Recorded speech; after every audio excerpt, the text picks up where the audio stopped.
My boss demanded perfect obedience, so I stopped thinking for him. When you work in operations, you learn the difference between following procedure and keeping the place from catching fire. I was the second kind of person, the one who kept spare packing tape in my drawer and remembered which courier driver would forget a pallet if you didn't hand him the right form. I'd been at Pine Ridge Distribution for 4 years, long enough to know the building's moods.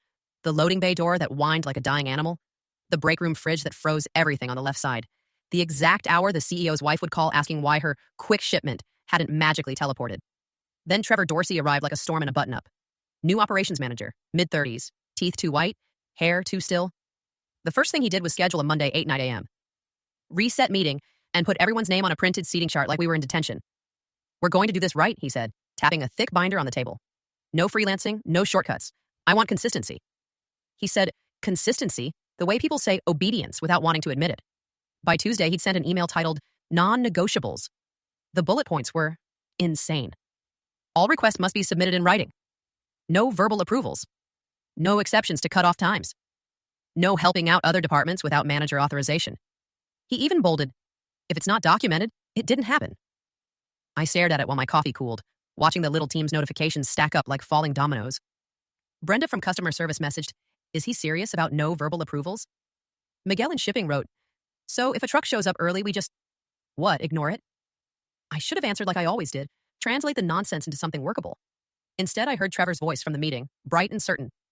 I don't want interpretation. I want compliance. At 9:12, he walked past my desk, noticed my sticky note system, and frowned like it offended him personally. Emily, he said, leaning on the edge of my cubicle, I need you to be fully aligned with my process. I smiled the polite smile women learn in offices, the one that keeps your jaw from clenching. Of course, I said. Fully aligned. He nodded, satisfied, and added, like a final gift, starting today, nothing moves unless it goes through me. Then he sent another email, subject line in all caps, do not deviate. By lunch, the building felt like it was holding its breath. Usually, if something got weird, someone would just wander over. Miguel from shipping with his radio crackling, Brenda with a customer on hold, me with my I'll fix it face, and we'd stitch it together before it tore. Trevor's rules turned every stitch into a form. At 12:37, Brenda popped up at my cubicle wall, cheeks pink like she'd jogged. Em, don't hate me, but I need you to tell shipping to pull order 8142 back from staging. The client changed the PO number and... I held up a hand, not dramatic, just exact. Put it in writing, I said, and even Brenda blinked like I'd switched bodies. I am putting it in writing, she hissed, waving her phone. I'm literally typing it while I'm talking to you. My eyes flicked to the monitor where Trevor's email sat pinned. All requests must be submitted in writing, no verbal approvals. If it's not documented, it didn't happen. Email me, I said, or open a ticket. Whatever counts. Brenda's mouth opened, shut, then she swore under her breath and stomped back to her desk. 10 minutes later, an email arrived with the subject, urgent please. It was 3 sentences, frantic and full of typos. I replied, received. Cutoff for changes is 12 yard per policy. Please confirm you want this change after cutoff and understand it may delay shipment. Regards. It felt like swallowing a coin. Brenda immediately called my desk phone. I watched it ring and didn't pick up because no verbal approvals was right there, bolded like a threat. In the corner of my eye, Miguel rolled a pallet jack past, humming, oblivious. At 1:05, Brenda sent, yes, do it. I forwarded the thread to Trevor with, customer request change after cutoff, please advise. Then I waited, hands folded like a student who'd turned in the test. At 1:22, Trevor responded, denied, follow process. At 1:30, the courier driver, Rich, always smelling like wintergreen gum, stuck his head in the bay door and yelled, who's signing for the extra pickup? I got told there's a hot one. Miguel looked at me. I looked at Trevor's line. Nothing moves unless it goes through me. Do you have that in writing? I heard myself ask Rich, and Miguel's eyebrows shot up so hard, I thought they'd leave his face. Rich laughed once, thinking I was joking, then saw I wasn't and said, lady, I'm not emailing you. I'm on a schedule. He turned to leave.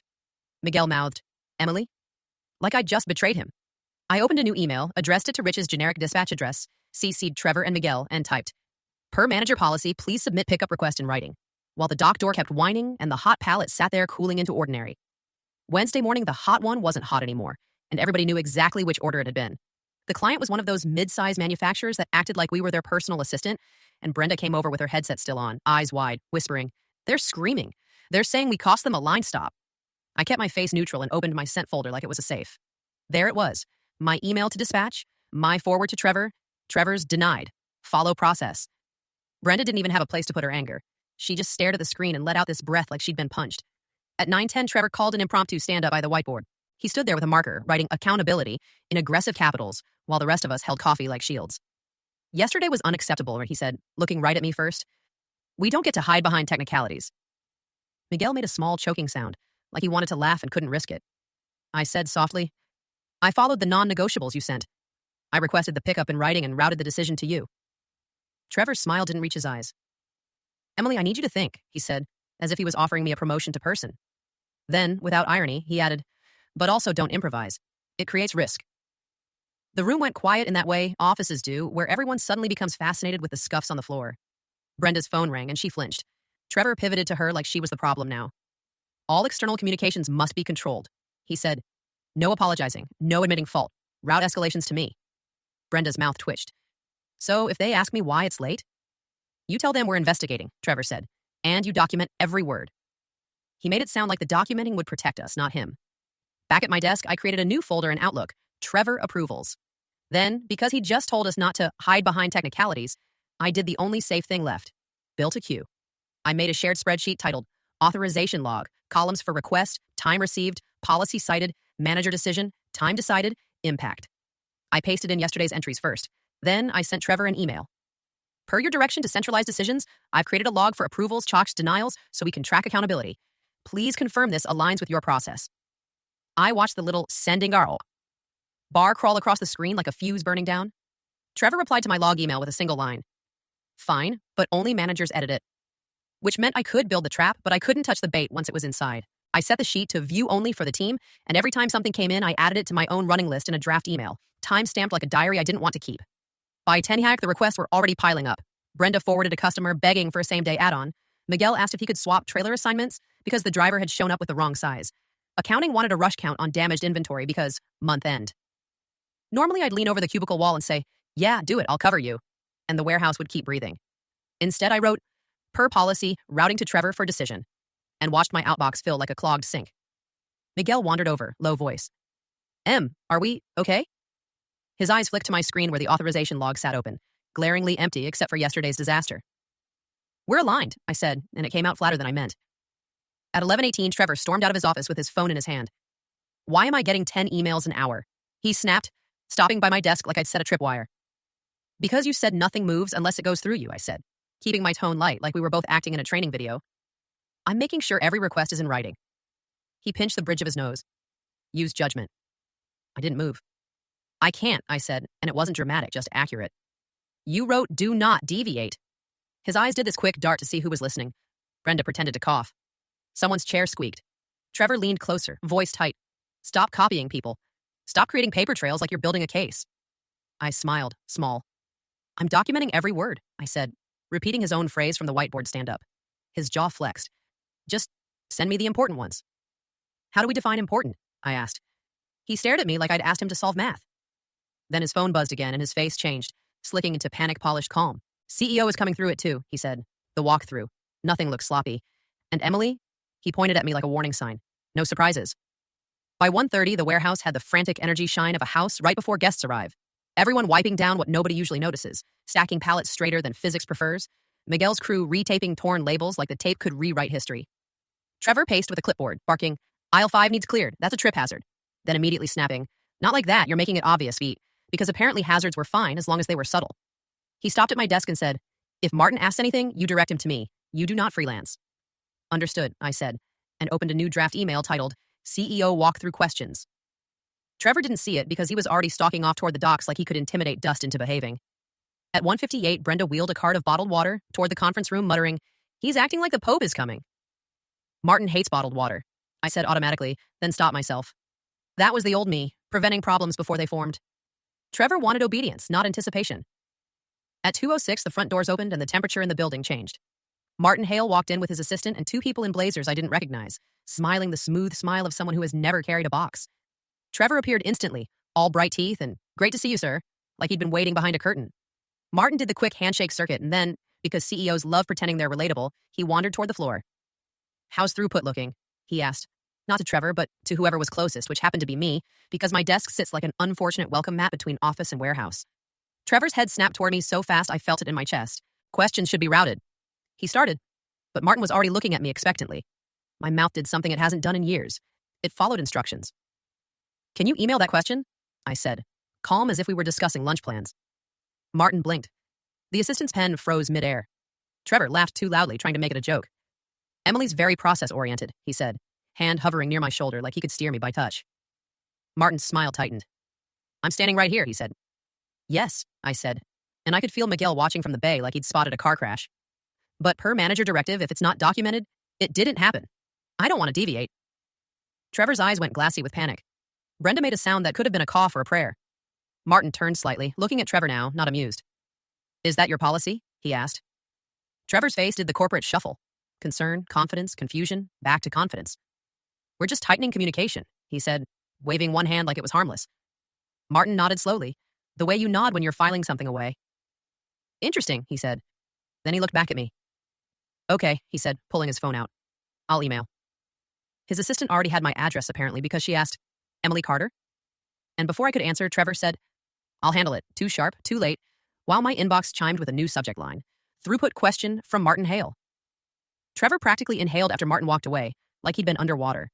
He leaned in close enough that I could smell his peppermint gum and the nervous sweat under it. What the hell was that? He whispered through a smile that was still plastered on for the blazers hovering nearby. Following policy, I said, still seated, hands folded because I didn't want to give him the satisfaction of making me look flustered. His nostrils flared. You embarrassed me in front of the CEO. You told me no freelancing, I said, and I kept my voice at the same volume as the printer. You told me to document every word. He asked a question, I made sure it was documented. Trevor opened his mouth, closed it, then pivoted on his heel and glided back to Martin like nothing had happened. The rest of the walkthrough went like that, Trevor yanking attention away from anyone who might answer honestly, steering the group past the uglier corners, laughing too loud at his own jokes. Martin's email sat in my inbox like a live wire. I didn't open it yet. All requests must be submitted in writing, Trevor had said. Martin had done that. Now the request existed, which meant it had to be handled. And Trevor had also said, route escalations to me. So I forwarded Martin's email to Trevor with one line. Per policy, please advise response. Then I added it to my draft list with the time, the exact wording, and who witnessed it. At 3:47, Trevor appeared at my desk again, but this time he had the careful smile of someone trying to undo a spill without anyone noticing. I'll respond to Martin, he said. In the future, if he asks you directly, you just be normal. Normal isn't in the binder, I said, and his smile twitched like it hurt. He lowered his voice. Emily, you're being difficult. I turned my monitor slightly so he could see the email he'd written earlier, the non-negotiables, the bolded lines. I'm being compliant, I said. You wanted consistency. Behind him, Brenda was pretending to refill the stapler for the fourth time. Miguel drifted near the office doorway with a clipboard he wasn't reading. Trevor followed my gaze and realized he had an audience. He straightened, smoothed his shirt, and said, louder, Great, keep doing that. But streamline. I don't have time to babysit every little thing. Okay, I said, and I meant it.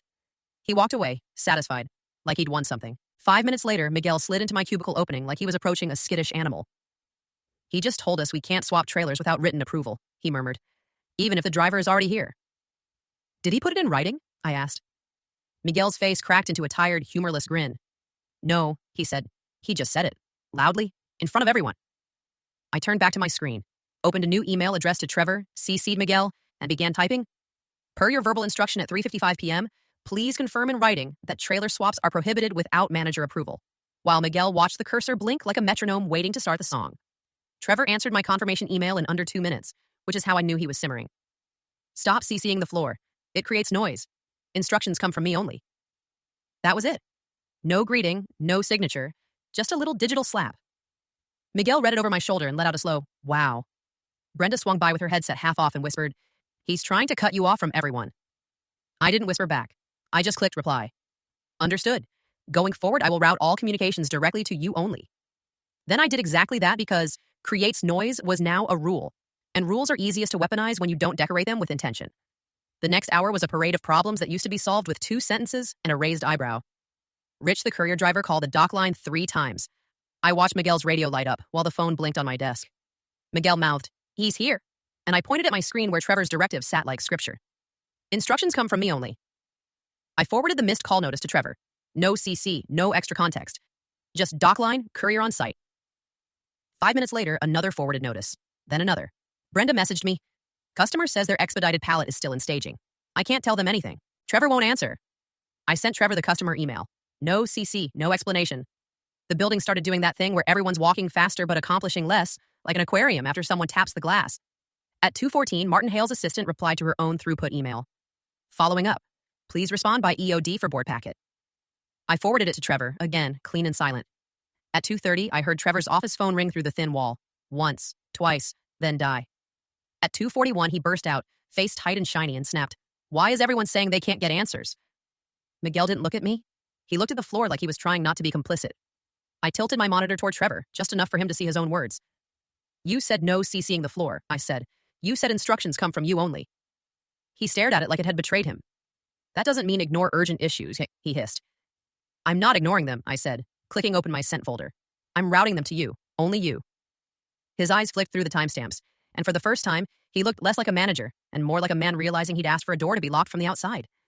His phone buzzed again, and the name on the screen made his face drain. Dana HR. He pressed accept, then looked at me like he wanted to bargain with gravity. "Yeah," he said into the phone, voice suddenly careful. "I'm free." And he walked back into his office without closing the door all the way. Dana from HR showed up 10 minutes later with a tablet tucked to her chest like a shield. She's the kind of HR person who wears soft cardigans and speaks in questions that aren't questions. Trevor met her in the hallway outside his office and tried to angle his body so I couldn't hear, but his voice carries when he's stressed.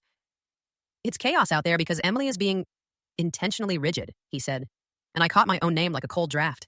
Dana's eyes slid to me, then to Miguel, hovering by the doorway pretending to check a seal number. "Emily," Dana called, 2 fingers raised in a small wave. "Can you join us for a quick check-in?" Trevor's smile returned, thin and sharp. "Yes," he said, like he'd already won. In his office, Dana perched on the guest chair. Trevor took his seat behind the desk like a judge, and I sat in the other chair with my hands folded the same way I'd been folding them for days, like it could keep me from reaching for old instincts. Dana started gently. "We've had some concerns about workflow bottlenecks and communication breakdowns." Trevor jumped in fast. "I'm trying to implement basic controls, but certain people refuse to be flexible." He looked at me and said, "Refuse," like a diagnosis. Dana tilted her head. "Emily, can you tell me what's been happening from your perspective?" I didn't argue. I didn't explain feelings. I clicked my laptop open and said, "Per policy, I document everything," and pulled up the email chain titled Non-Negotiables. Trevor's eyes widened, just a fraction. I scrolled slowly, reading his bolded lines out loud without commentary. "All requests must be submitted in writing. No verbal approvals. No helping out other departments without manager authorization. If it's not documented, it didn't happen." Dana's mouth tightened at the corners. Trevor tried to interrupt. That was just a... But I kept going, because do not deviate doesn't come with a pause button.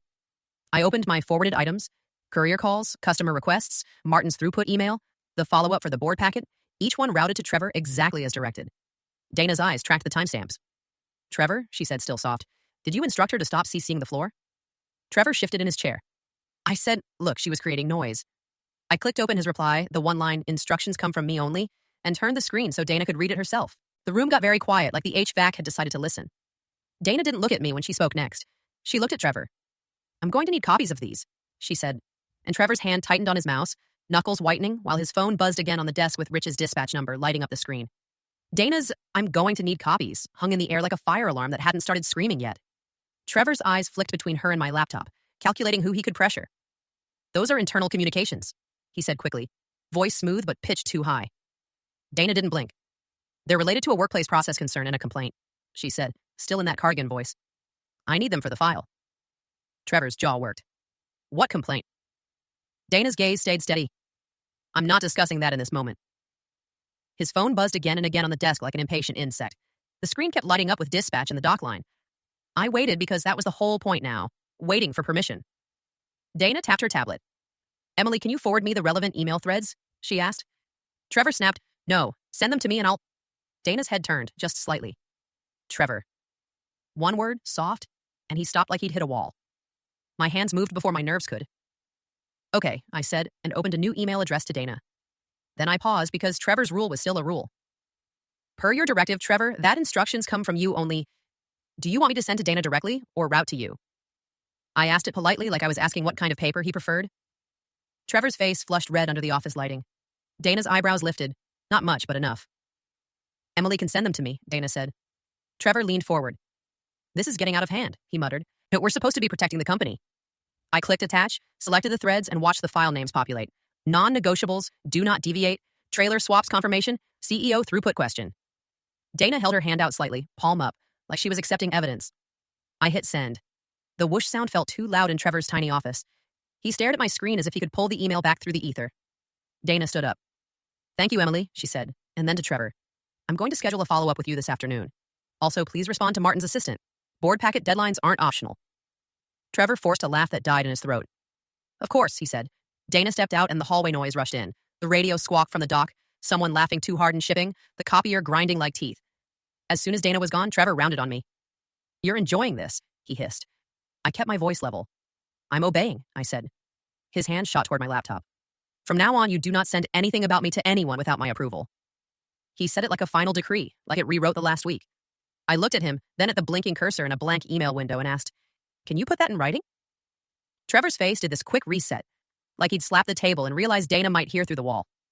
Don't play games, he said, voice low. This is insubordination. I kept my hands off the keyboard on purpose, palms flat on my thighs like a kid in the principal's office. I'm asking for clarification, I said. You said you want it documented. He paced a tight line between his desk and the door, the phone still buzzing with missed calls he'd trained everyone to stop answering. Fine, he snapped, and yanked open Outlook. I watched him type, hard, like the keys owed him money. A second later, an email popped into my inbox from Trevor Dorsey, Communication Protocol. It said, effective immediately, all external and internal escalations concerning ops leadership decisions must be routed through me prior to being shared. He'd added ops leadership like it wasn't just him. I stared at it, letting it sit. Great, I said aloud, and clicked reply. My subject line, RE Communication Protocol, confirmation.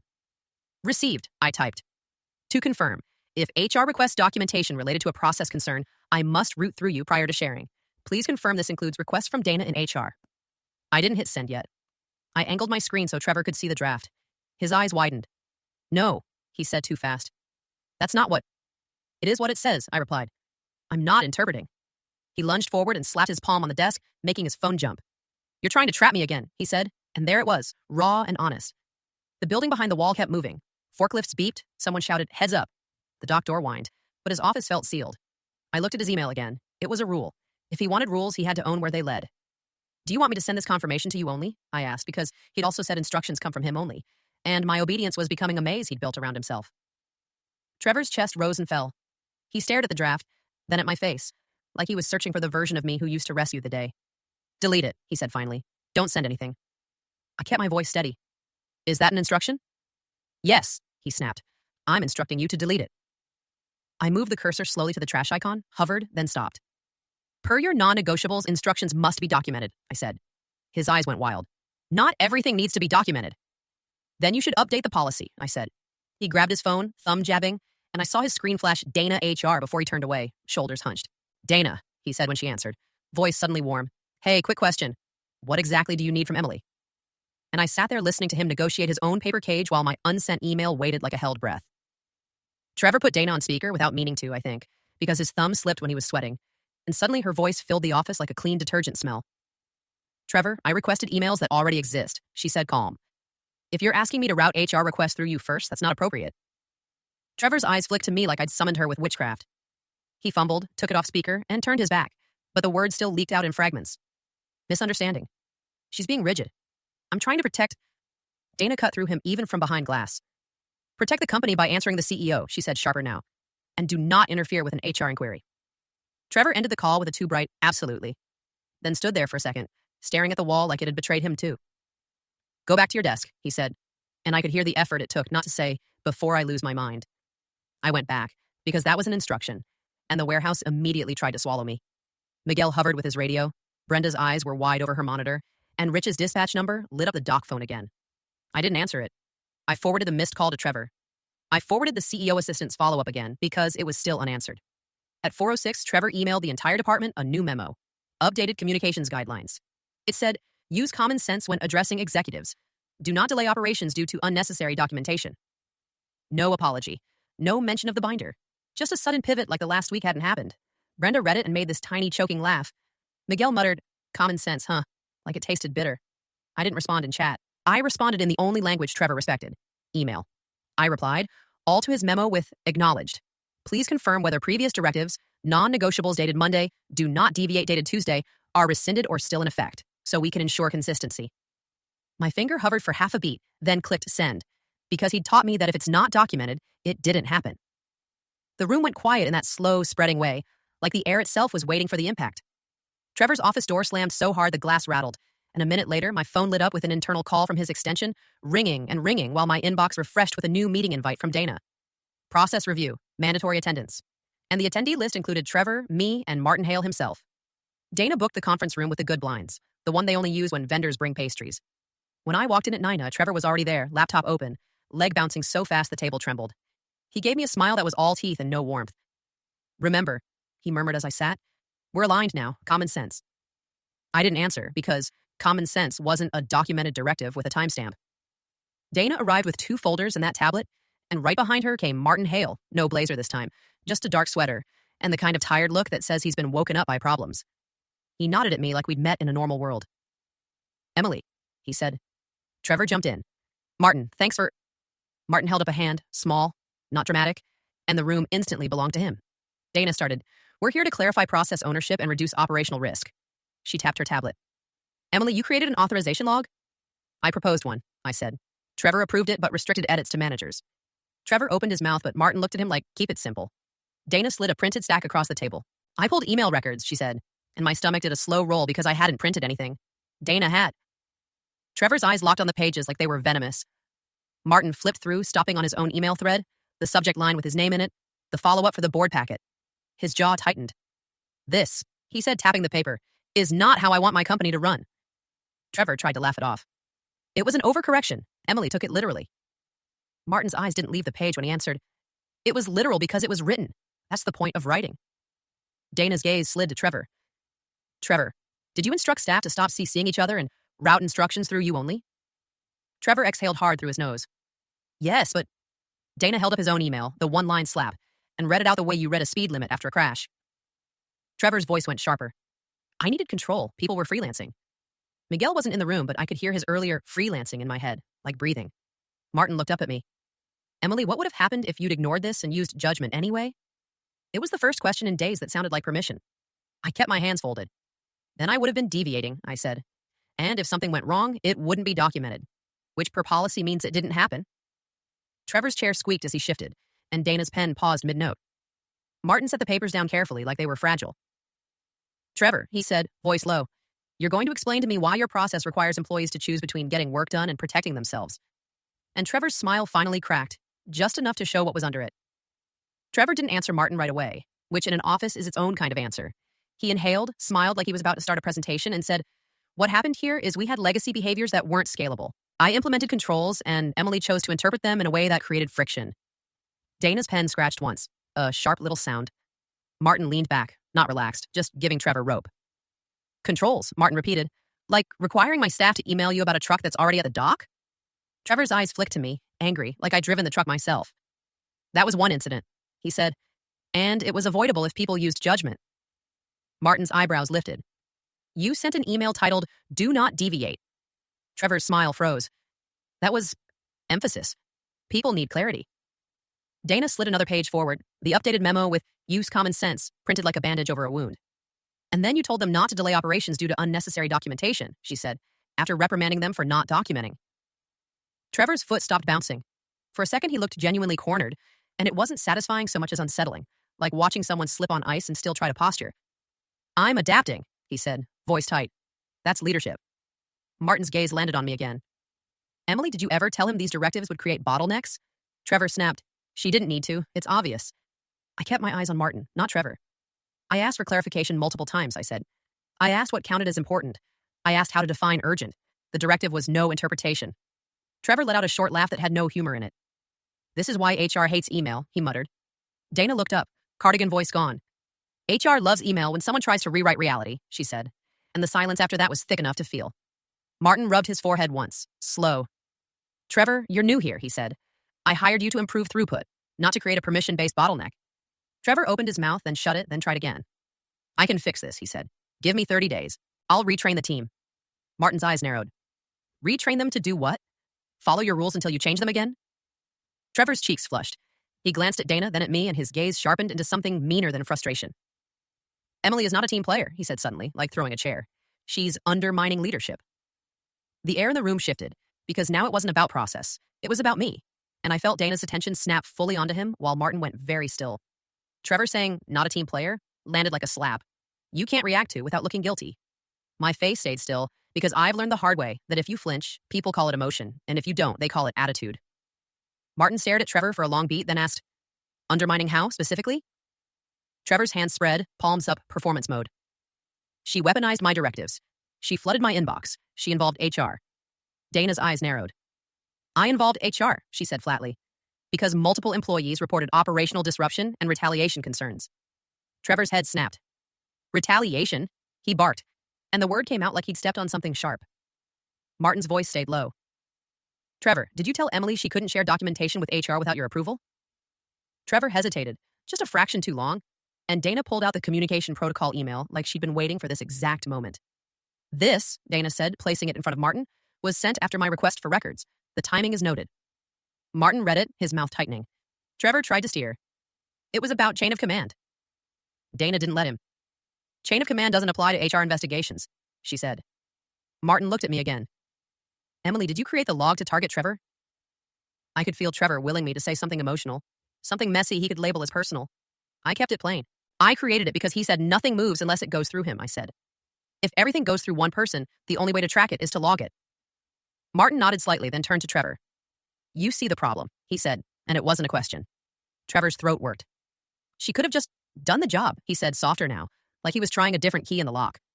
Instead, she made me look incompetent. Dana's pen tapped once. Your policies made you look incompetent, she said. Martin exhaled, slow, then glanced at Dana. Next steps? Dana didn't hesitate. Immediate removal of unilateral approval bottleneck, she said. Interim oversight for ops decisions. Review of Trevor's communications and conduct for potential corrective action. And protection for Emily from retaliation. Trevor's face tightened again, anger and fear mixing into something ugly. So she wins. He spat, and it sounded like he'd forgotten the CEO was in the room. Martin stood up, chair legs scraping. This isn't a game, he said. Trevor, you're on administrative leave pending review. Dana will outline what that means. Trevor's eyes snapped to me, and for a second I saw exactly what kind of man he was when rules didn't protect him, and he said very quietly, You're going to regret this, as Dana opened the door and called security by name. Security didn't do anything dramatic. That's what made it feel worse. Two guys in polos walked in like they were there to fix the printer, and Trevor's badge access died mid-swipe, so the little reader went from green to a stubborn red. He laughed once, sharp, and said, Cute, then tried to hand his laptop bag to Dana like she'd carry it for him. Dana didn't move. You'll receive a checklist, she said. You're not to contact staff directly. Trevor's eyes flicked to me again, and he did that thing where he smiled without any softness, like a door clicking shut. As they escorted him out, Brenda was in the hallway with her headset off, pretending she'd been refilling water for 20 minutes, and Miguel was frozen near the dock entrance holding a clipboard like it was evidence. Trevor didn't shout, didn't swing, didn't make a scene people could dismiss as emotional. He just walked, stiff-backed, and when he passed my desk, he murmured, Obedient to the last, like it was a curse. And then he was gone into the elevator with the security guys and the weird quiet that follows a slammed door. The warehouse didn't instantly feel better. It felt unmoored, like everyone had been leaning against a wall that suddenly wasn't there. Miguel came over first, low voice. So, do we answer the dock phone now? Brenda whispered. Do we apologize to the client, or is that still forbidden? Dana stepped out of the conference room and said, louder than she needed to, Yes, you can do your jobs. And it was the closest thing to permission I'd heard all week. Martin didn't linger. He paused by my desk and said, Emily, send me what you think our actual controls should be. Something sane. And then he was already walking, phone to his ear, back into CEO speed. At 4:52, an email hit my inbox from IT with the subject, Litigation Hold, OPS Communications, and under it a note, Do not delete any emails related to Trevor Dorsey. I stared at that line until my eyes felt dry. Then another email arrived. External, no name, just an address made of numbers, subject, You like rules. And my mouse hovered over it while the dock phone rang, this time answered by Miguel on the first ring.